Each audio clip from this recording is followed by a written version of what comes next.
Hello, isang mapagpalang araw po sa inyong lahat. Si Kuya Jason po ay nagtungo dito sa police station sapagkat may nakita po siyang isang bag nung siya ay iihi sa tabing kalye. Ay ayan po, itanungin po natin siya kung saan niya natagpuan yung bag na daladala niya sapagkat napakarami pong ID, maaari pong importante. Ako po yung nagpapavulcanizer sa may Capistrano. Ngayon po pag sabi ko parang maiihi ako. Pumunta ako doon sa may malaking puno, doon sa madaming gulong. Ngayon pag ihi ko, sabi ko parang may may mga ID. Pag ihi ko, kinuha ko ng mga ID. Tapos sabi ko, aba, may kasamang bag. May kasamang wallet.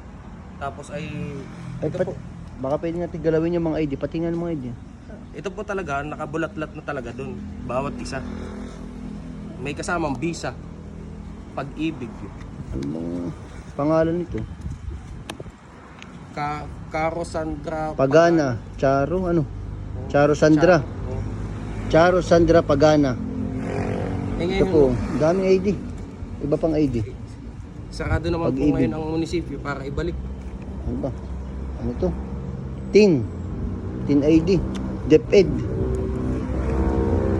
Guys, kung kilala nyo si Charo Sandra Caballeros, ay ano to? Mukhang ninakaw to Mukhang ninakaw yung bag kasi ito nakabulat-lat, nakaganto na talaga siya nung nakuha ko. walang lamang pera pero maaaring mahalaga itong mga ID sa iyo, ate. O kung sino nakakakilala kay Charo Sandra Caballeros, magtungo lamang po kayo dito sa police station nang mapabalik po yung mga importanteng ID sa inyo. Salamat Kuya Jason sa iyo. At iiwan mo na sa amin yan. Sige po sir. Thank you sa iyong kabutihang loob.